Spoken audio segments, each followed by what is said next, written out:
Many of you don't know me. I've been in the DC now for 4 years, and it's been an amazing 4 years. So firstly, a huge thank you to all of the DC team, all of you guys for making it what it is. You guys are what make me enjoy this. I started a good 10 years ago in business. It was Eco Companion, my first business, an ecotourism startup. Huge failure, absolutely terrible business. Snowball Creations was the next. That was 7 years ago, and it's an award-winning agency. I'm still running it today, and I just recently launched Foresight. I wanted to make this talk one of why combinator investments, islands and yachts, but similar to Ray, similar to quite a few other people, that was not to be. So now I'm going to tell you a story that I did not plan to have as my DC main stage talk. It was May 2023, I believe. I was out in Lisbon, living a beautiful period, lovely, lovely week in Lisbon with my girlfriend. It was a beautiful time in my life. We had managed to even fly out my team. We had all of my ads managers from my agency come and join me. We were really enjoying this beautiful city of Lisbon together. We ate a lot. We surfed very, very badly, as you can see.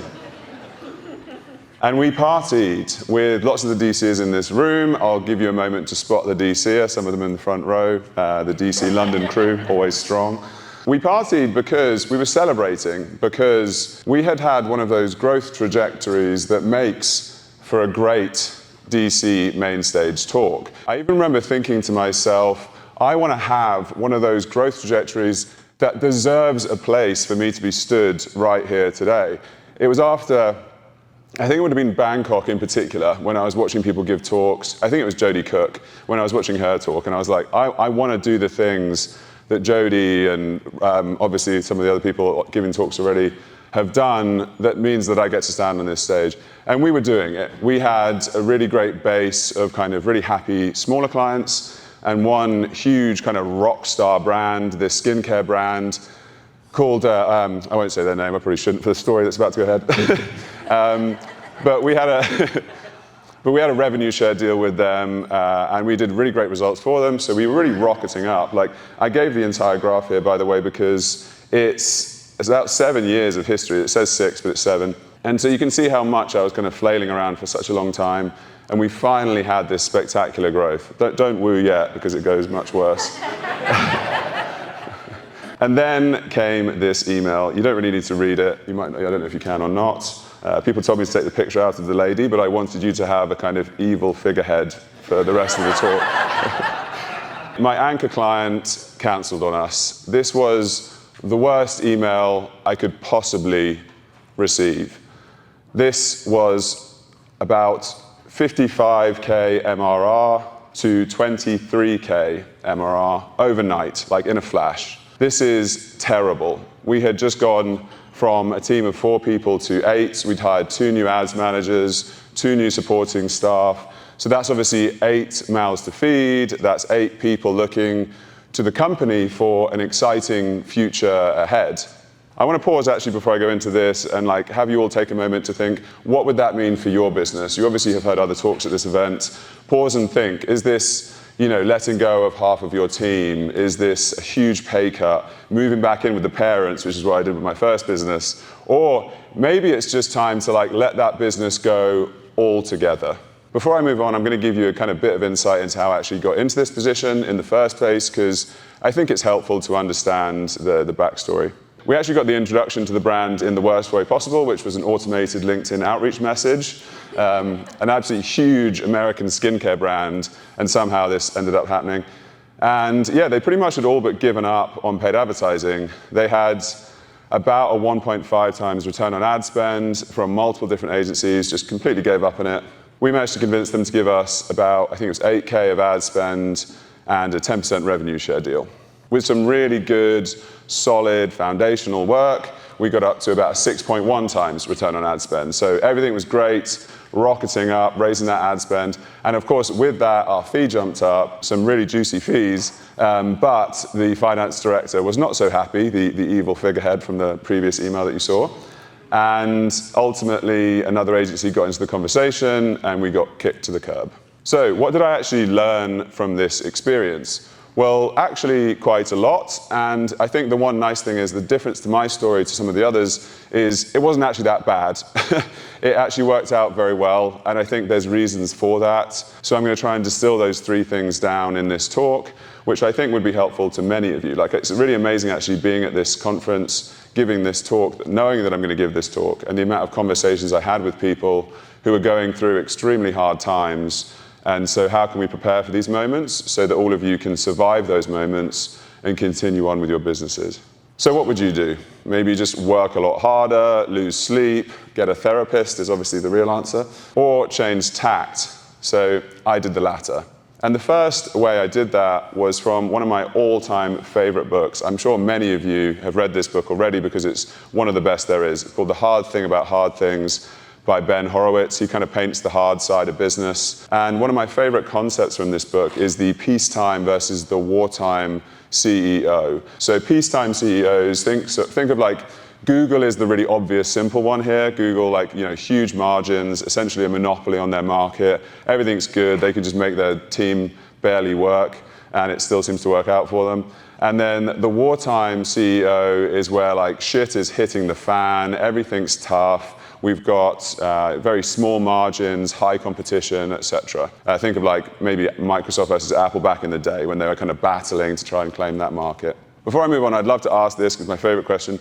Who in the room right now, out of everybody sat here, raise your hands if you feel you're in peacetime right now.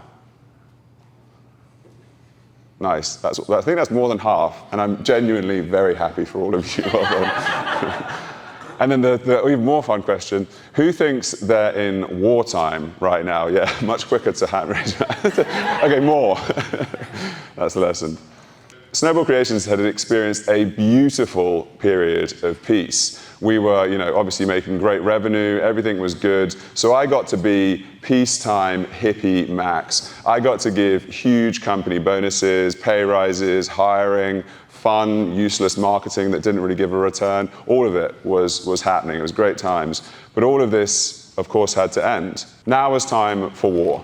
Time for wartime max. Time for G.I. Joe. This is my extras days. It was time to make hard decisions. Time to get my shit in order. But I would say war does take its toll. We've heard of these stories. We've seen pictures of men falling apart, literally, from this process, and I think it's important to recognize that. You have to make horrible decisions on your business, and you are not liked for that, and I definitely was not liked. This picture should have been a beautiful moment in my life. I was up in a rooftop in Tuscany with my girlfriend on like a lovely remote work moment, but the reality was me tapping away at worst case scenarios and kind of horrible cutbacks to try to save my business. So lesson number 1, recognize whether you're in war or when you're in peace and act accordingly. Lesson number 2, as my new kind of wartime CEO role, I had to make these hard choices. I had to be that bad boss. I had to, make those horrible cutbacks, think of what was working, what wasn't. So, those lovely company retreats, dead. All those lovely dinners out, no more. Christmas bonuses, gone. Being the most liked boss, not anymore. Instead, it was decisions and conversations about what's really giving our business a return. It was time to cut the fat. I was not popular. I was not liked. Pictures of me like this, it's not just the business that suffers. You've seen this from multiple other talks. It breaks us. The personal and the business are all interconnected. So pictures like this, smiling Max, were masking a tired man. But I would say it fills you with energy. It feels good. It's like 3 days into a water fast. You're energized. You're empowered. There's no space for anything but perfection, even if I was occasionally hangry. So lesson number 2, focus on the positives that come out of negative growth and hard times. In particular, that it helps you to become a far more kind of efficient business. Lesson number 3, Matt Ridley, How Innovation Works, another amazing book, a little bit less known. I don't know if any of you have read this already. One of my favorite books from this particular one is his approach to investing. Most of us, very often, at least for me anyway, I don't know if this is most of us, but look at investing as every pound that comes into the business, you reinvest it aggressively back into the business. So like reinvesting means growth, means ambition, means scaling, means everything good. That's the way forward, right? Like I'd actually want to ask again, could you raise your hands? Did you live this mantra? Did you take this approach? Do you like to reinvest aggressively in your business? So did I. I absolutely lived this mantra. This was me in Berlin having a great time as I made a sale. I pumped every single pound back into the business. It was the first 8 years of my entire kind of business career. This was me. The reality is that I found from this book is that often a lot of the most long-lasting and innovative companies come from a far more conservative approach to how they invest their money. And this is because to become innovative, generally speaking, you just need a lot of time. And so to get that time, you need to avoid one of the biggest killers of businesses, and that is, of course, cash flow. So I chose to take a different approach to my business. This was very difficult for me because I feel like it feels like a lack of ambition, a lack of optimism, a lack of aspiration for the future. It's not natural to us as entrepreneurs. So then over the year ahead, I took this huge risk discount on this revenue. So in particular with this really big client of ours, they're on a revenue share deal, so it was always a bit up and down. But I basically would say, account that money as only about 60% of what it actually ever was. Like the rest of the money just does not exist to me. It's a little bit kind of profit first style. And this worked very well. I was pumping cash back into the banks and holding it there, storing it there.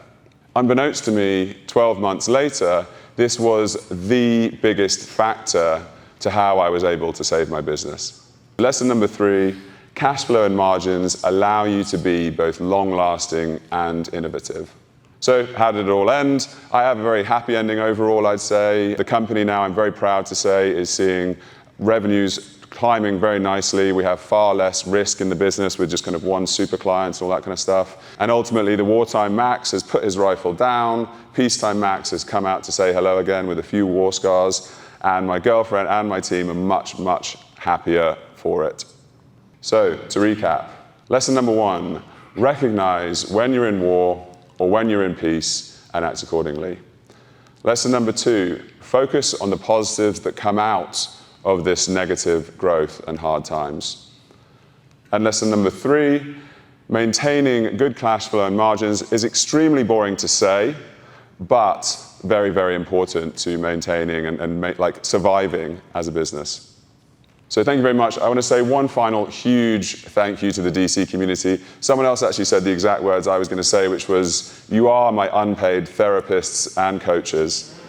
You helped me to make this the happy ending. So I want to say one final huge thank you. So to recap, just remember, sleep on it, pause, don't panic, use these tactics, and all of you can survive the startup apocalypse. Once again, thank you very much.